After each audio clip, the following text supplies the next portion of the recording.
Je disais tout à l'heure que les cœurs pusillanimiens manquent de courage, fuient les responsabilités, ça manque de caractère. Quand ça manque de caractère, à un moment il faut s'asseoir et dire qu'est-ce que je dois faire. Si tu as pris conscience et que tu as réalisé qu'il me manque de caractère, assieds-toi un moment et dire qu'est-ce que je dois faire. Comment je dois faire pour trouver telle ou telle solution. Dieu ne nous met pas dans une épreuve où il ne nous donne pas les moyens de s'en sortir. La Bible dit qu'il ne nous met pas à l'épreuve au-delà de nos capacités. Assieds-toi et regarde. Qu'est-ce qu'il faut faire pour que les choses changent dans ma vie? Femme, lève-toi et agis pour ta propre vie d'abord. Avant d'aller dehors, commence par ta propre vie. Avant d'aller dehors, commence par ta maison. Parce qu'il y a aussi ta famille, il y a tes enfants. On ne va pas servir Dieu seulement dehors. Et Dieu n'attend pas qu'on soit d'abord correct pour commencer à bien faire.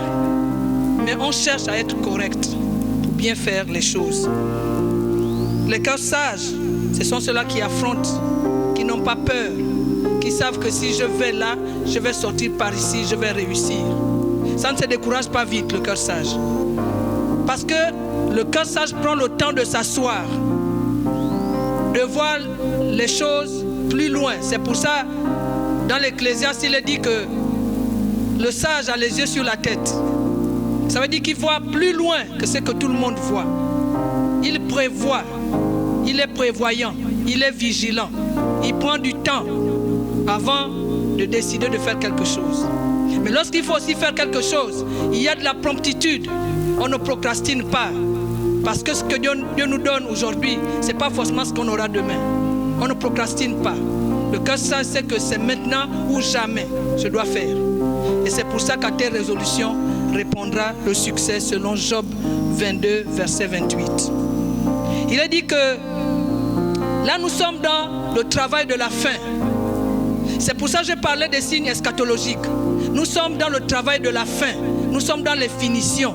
Les premiers, les patriarches, ce sont eux qui ont creusé, ce sont eux qui ont fait les fouilles, ce sont eux qui ont mis les briques, ce sont eux qui ont mis les combinaisons. Même l'accoutrement était différent que la nôtre, que le nôtre. Même leur accoutrement était différent. Parce qu'il fallait faire les fondations.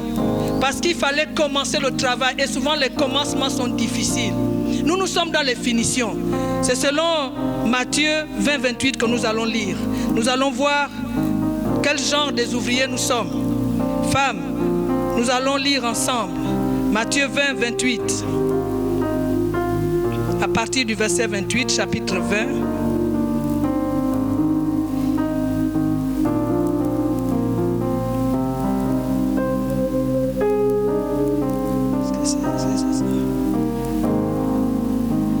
Il est parlé des ouvriers. Les ouvriers de la dernière heure. Laissez-moi le temps de fouiller.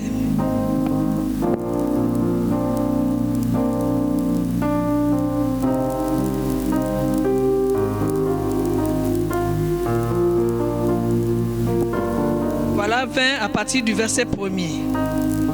Il est dit car le royaume des cieux est semblable à un maître de maison qui sortit dès le matin afin de louer des ouvriers pour sa vigne.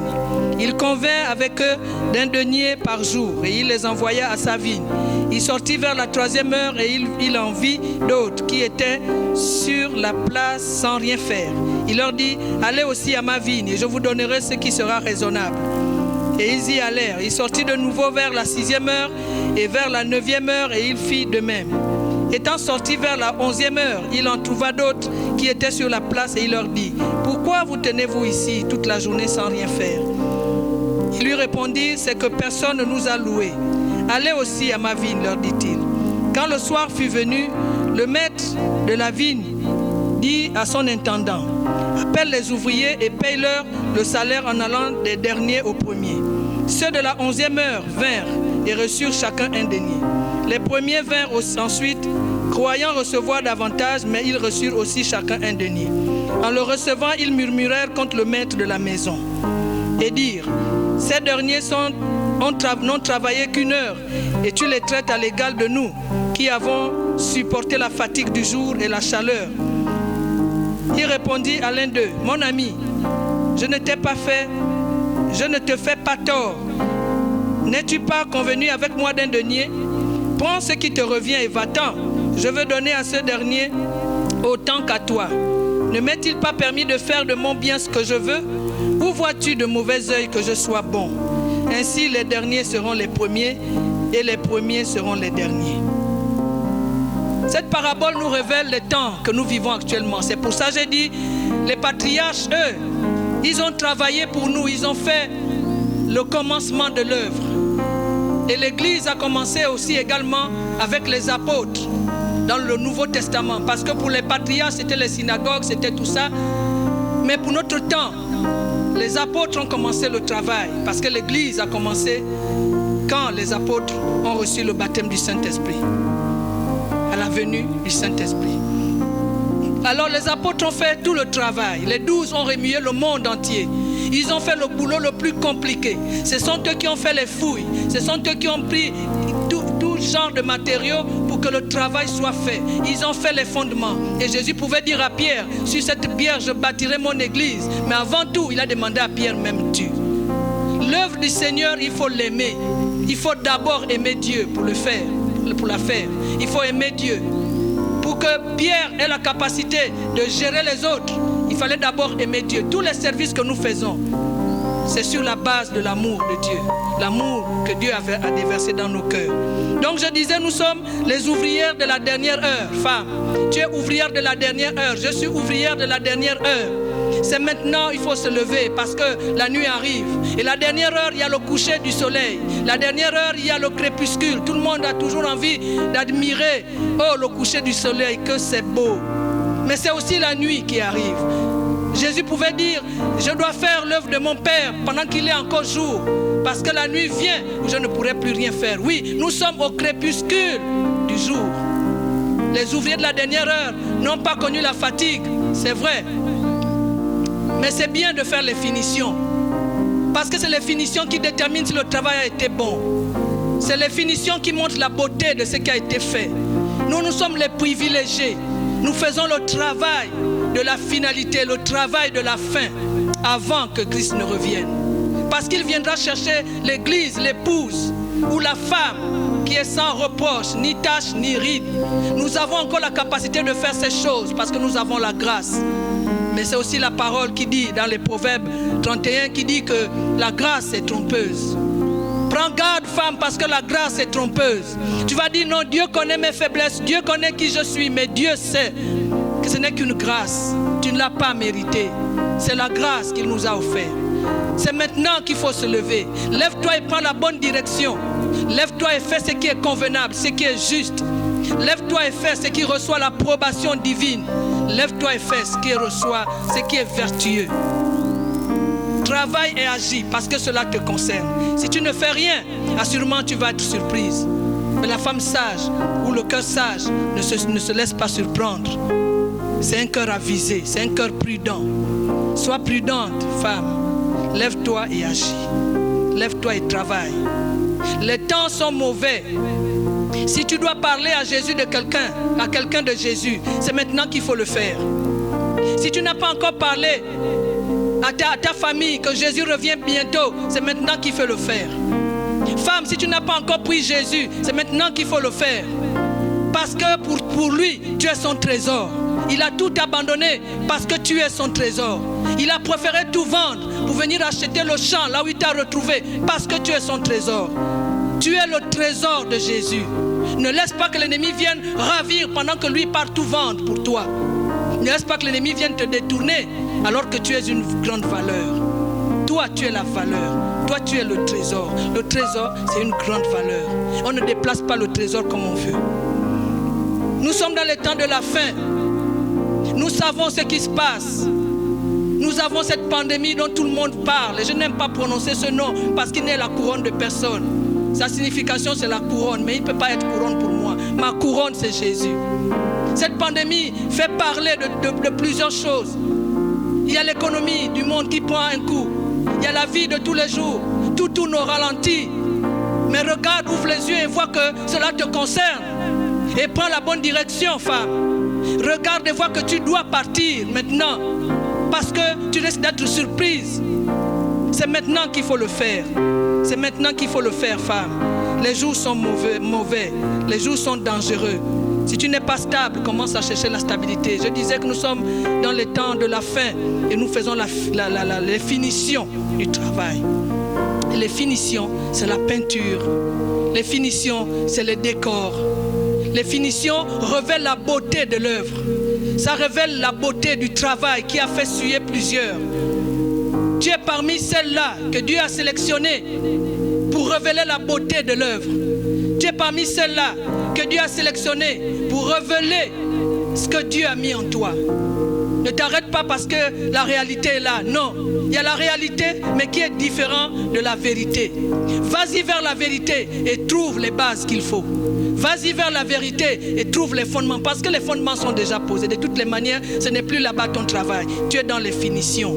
Ma soeur, allons dans les finitions ensemble. Allons chercher la peinture ensemble et finissons l'œuvre. Allons chercher, s'il y a un décor à poser, allons le faire. Et j'ai vu un verset dans la parole qui dit que la femme est une poutre sculptée. Imaginons que cette poutre sculptée qui a des belles formes, et puis on veut mettre la peinture. C'est beau à voir, on l'admire. Nous sommes cette église que Dieu doit admirer. Nous sommes cette église que les gens doivent contempler. Femme, tu es aussi une église, tu transportes tout un peuple. Tu transportes tout un peuple, femme. Il faut te lever. Lève-toi et agis. Les jours sont mauvais. Nous sommes dans la conclusion. Les signes eschatologiques doivent t'interpeller. Ma soeur, tout ce qui se dit dans les réseaux sociaux te révèle quand même que nous sommes en train de faire les finitions. Plus personne ne reste indifférent par rapport à ce qui se passe. Tous nous savons ce qui se passe. Tous nous connaissons ce qui se dit. Nous savons comment l'ennemi fait ses plans. Comment l'ennemi pose ses pièges pour freiner l'église d'avancer. Vous connaissez, nous connaissons tous ce qui se fait pour que l'église n'avance pas. Mais si elle n'avance pas, elle avance quand même par toi. Si les églises ne sont pas ouvertes, nous avançons quand même personnellement. On travaille en singleton. L'œuvre avance. J'ai lu une histoire dans le Semeur où un jeune homme arrêtait un paquebot. Il agitait la main, il agitait la main, il agitait la main. Et puis un monsieur à côté lui a dit, oh, arrête ça. Tu penses que ce paquebot-là peut s'arrêter à cause de toi? Qu'est-ce que tu peux faire là? Le petit a insisté. Il a agité la main, il a agité la main. Et puis à un moment donné, toute la foule qui était au bord du fleuve voit comment le paquebot s'est retourné. Et le paquebot a accosté en face de l'enfant. Il a baissé sa rampe et l'enfant est monté. Quand l'enfant s'est retrouvé dans le bateau, il a dit au monsieur qui lui disait que tu étais stupide. Il lui a dit, le commandant du bateau, c'est mon papa. Il ne pouvait pas passer sans me voir. Donc toi seul, tu es capable de faire bouger un paquebot, ma soeur. Tu es capable de faire bouger les choses que les autres n'ont pas pu faire bouger. Parce que Dieu va mettre dans ton cœur une stratégie. Le cœur sage, c'est saisir les stratégies. Le cœur sage. Nous allons alors prier. Nous allons prendre quelques minutes de prière. Parce que je sais que ce n'est pas facile. Nous allons prier que le Seigneur nous accorde la capacité d'œuvrer et prendre les bonnes directions.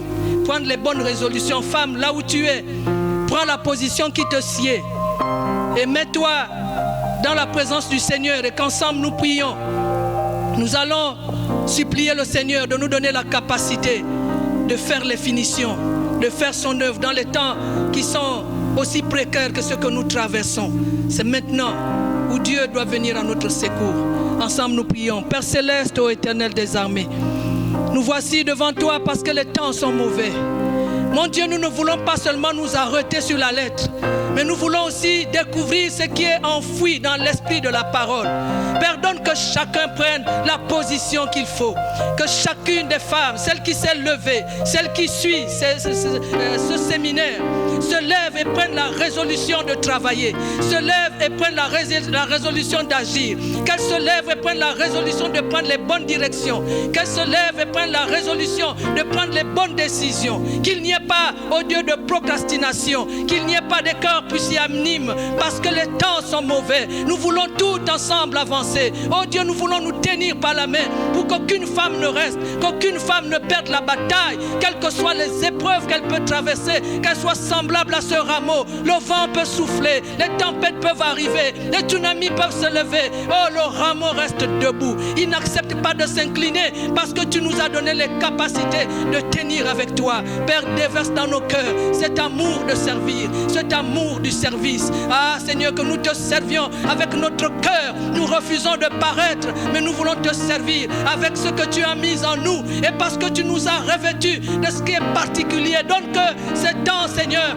beaucoup d'entre nous ne puissent pas perdre les objectifs comme ces 5 vierges. Que toutes nous atteignions les objectifs. Que personne ne se perde, Seigneur. Merci parce que tu es grand. Merci parce que tu es bon. Merci parce que tu connais nos faiblesses. Et tu dis dans ta parole, dans Hébreux 4, 14 à 16, tu dis que Jésus a